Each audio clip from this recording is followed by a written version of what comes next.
Hey everyone, it's Blake here with ChessPathways.com, continuing on with our openings video series, and today we're talking about the King's Indian Defense.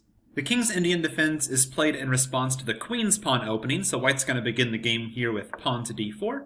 Black plays knight f6, a very good developing move, taking control of this e4 square for the time being, stopping White from playing pawn to e4. White continues with c4, Black plays g6, knight c3, bishop g7. This is really the starting position of the King's Indian Defense here. We see Black's going for this very compact development here on the King side. Black's probably going to be able to castle very early, but Black is allowing White to take the full center, which White usually does here with e4, now that this pawn is supported by the knight. Now, don't let this modest-looking setup by Black fool you. The King's Indian Defense is often considered a very ambitious, very double-edged opening for Black to choose. Black might not be occupying the center right away, but Black is going to lash out at the center later with either e5 or c5, depending on how the game progresses. And the King's Indian Defense remains one of the most highly analyzed openings in all of chess. And what makes it hard to learn is that there's not one real overarching theme. Sometimes Black gets a big attack on the King's side in some lines. Sometimes White will be getting a big attack on the King's side. Sometimes the game becomes highly tactical, and sometimes the game is more slow and positional and maneuvering. So you have to be ready and willing to play many different kinds of positions when you play the King's Indian Defense with Black. So let's take a look at how the game can go. First of all, Black almost always plays this move d6 here, just stopping White from advancing with e5 and kicking that knight away. So d6. And now, in the main line, White continues with knight f3, a logical developing move here for the knight. After Black castles, White often plays here bishop e2, and now Black is going to lash out at the center, often by playing e5 right now. Now at first this move does not look safe. Whenever you create pawn tension, you always have to count the number of attackers and defenders, and it looks like White has 2 attackers on e5, whereas Black only has 1 defender, but this move is safe. If White tries to win a pawn here, let's say White exchanges here on e5, and now tries to win this pawn, maybe White exchanges queens first, and then White tries to win this pawn, it doesn't work because there's a discovery here by this bishop. This knight can get out of the way, Black wins a pawn back, and material is just equal here. This is not considered an ambitious line for White at all. Black really has no trouble here. Black's going to be able to finish their development just fine, so White usually does not pick this option. Going back here after e5 is played, White will most often just castle, and now Black often chooses knight to c6, increasing the pressure here on this d4 pawn, with the help of the pawn and possibly that bishop, and Black is trying to force this pawn to make a decision. We've seen that exchanging here is not really too ambitious for White. It's certainly playable, but in this kind of pawn structure, Black has his fair share of space in the center, and this outpost here on d4 could be a good home for a Black knight at some point.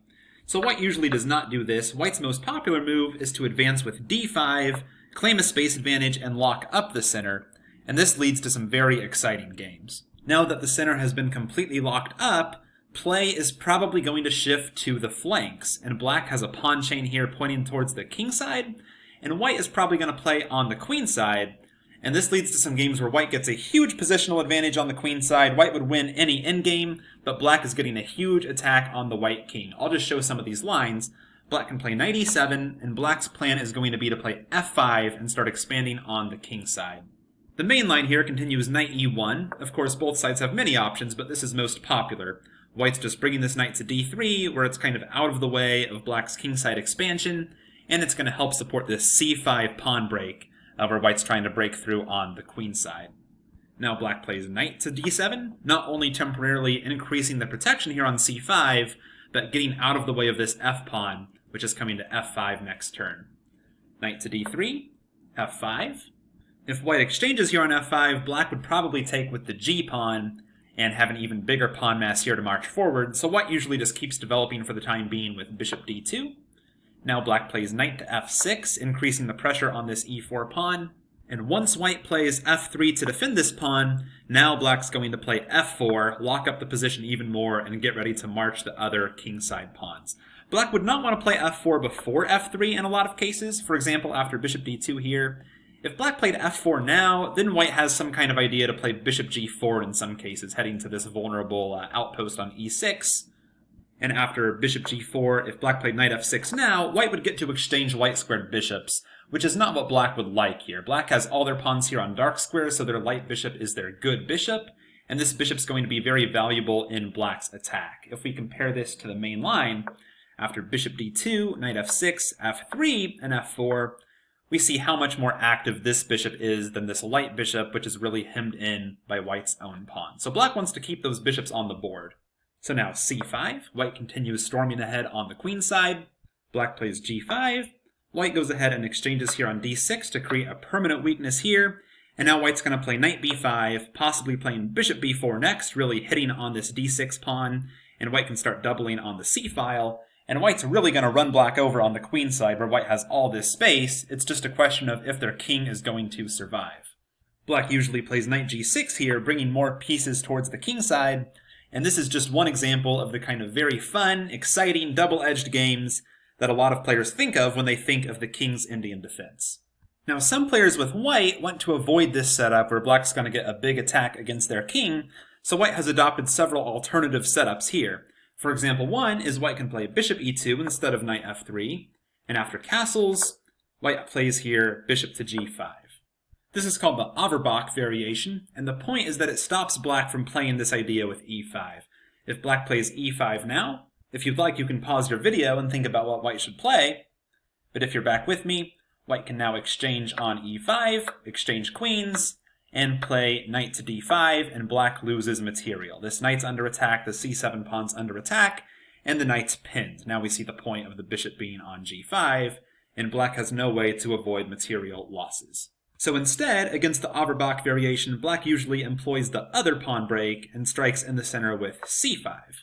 Now when white plays d5, the pawn chain situation is kind of reversed. Black's pawn chain is pointing towards the queen side now, and that means black might want to think about breaks on the queen side with playing b5 later, and meanwhile white has a lot more space here in the center, and white can think about trying to roll black over in the center with ideas like f4 and e5 in some possible continuations. I'll just show one sample line here. Black can play h6 and kick this bishop away, bishop e3, and black will usually choose to play e6 here. Black can choose to leave the central pawn structure alone and to just start playing on the queen side, but like I said, that can be very dangerous because white might eventually be able to steamroll black here in the center, so black usually puts some pawn tension there on the d5 pawn to stop that from happening. Queen d2, white's lining up here threatening the h6 pawn. Black exchanges there in the center and now goes ahead and defends that pawn. A popular move here for white is to play h3, just taking this square here on g4 under control. The knight and the bishop might both want that square. And now rook e8, putting that rook on an open file.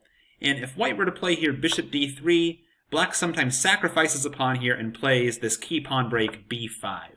Very interesting idea here. If white takes with the pawn, black has succeeded in isolating this d5 pawn, which could be very weak later.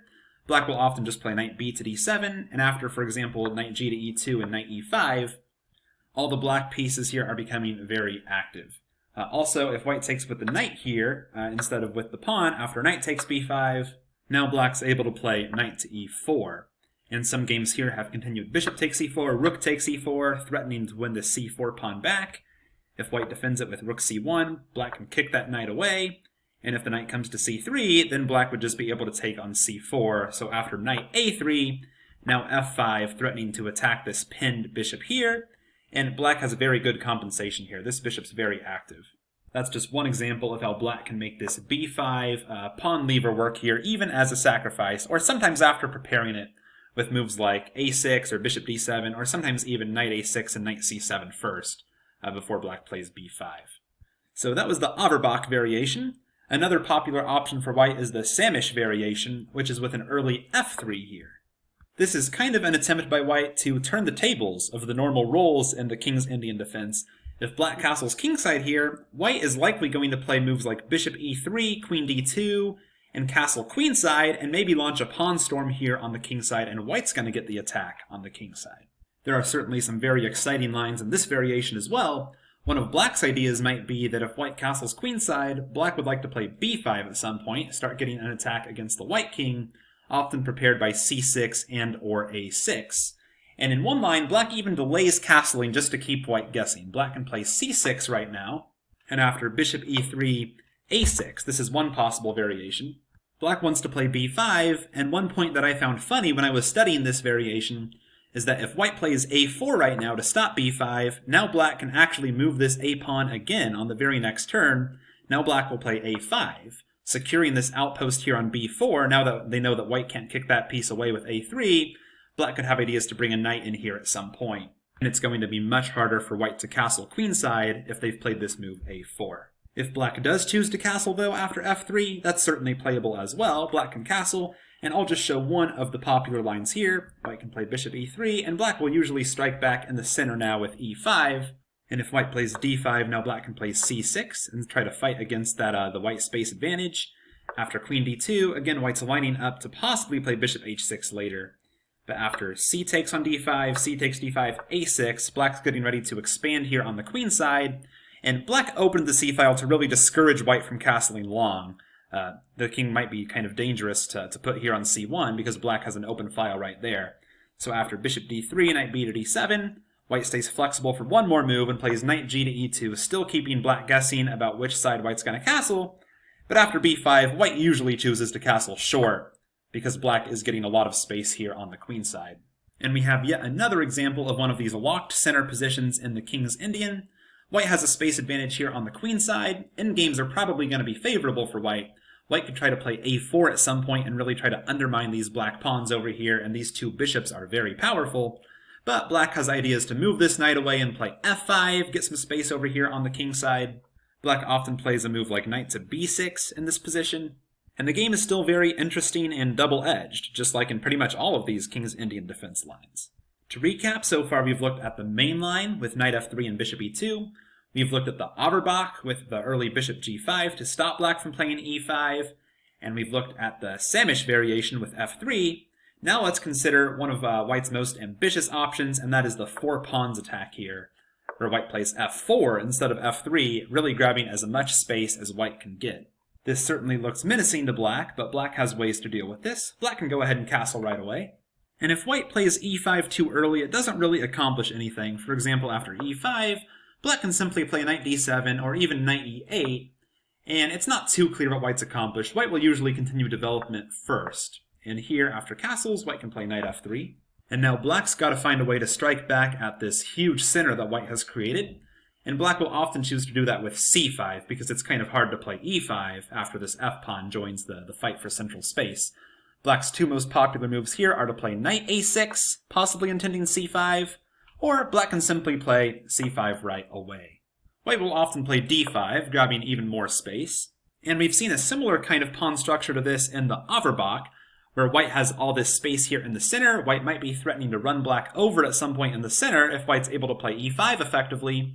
But black can either strike back on the queen side, because that's where black's pawns are pointing, or black will often play e6 here to soften up the white center a little bit, so they don't get completely ran over. So e6 is the most popular move here. Black also can play b5 once again as a pawn sacrifice here, even without any preparation.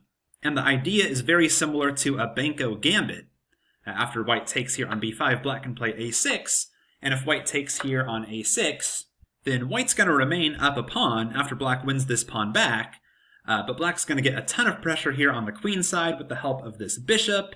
Black's going to put their rooks and probably their queen on the a and b files, and these two pawns are going to come under heavy pressure here for white.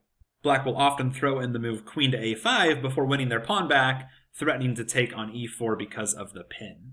Finally, I just want to mention one more possibility. After knight c3, bishop to g7, white doesn't have to play e4 and grab the full center. Sometimes white will play g3, and this is the Fianchetto variation here. This is obviously considered not as aggressive and a lot more positional and calm, so a lot of white players might want to play this way if they want to avoid any of those sharp, complex lines and just play positionally. Black can go ahead and castle. White plays bishop g2. Black's going to play d6 and open the line for that other bishop. White here will sometimes play e4, that's certainly still a possibility, just playing kind of a different version of some of those other lines with the bishop now on g2, but white can also play knight f3, and here black has many ways to play. There's no pawn tension yet in the position, so both sides are pretty flexible here in their options. Knight c6 is a popular move, also knight d7 is popular here. Black's probably going to try to play e5 or c5 later on, so black can fight back against the white space advantage.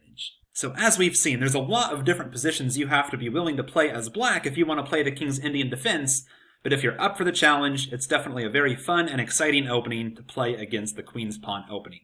Thank you everyone for watching, and make sure you visit chesspathways.com. Type it in right now. I'll put a link down in the description. It's totally free to join, only takes a couple seconds, and I will send you a free move-by-move guide to chess thinking when you join and help you get started on your journey to mastering chess. Thank you, and I will see you there.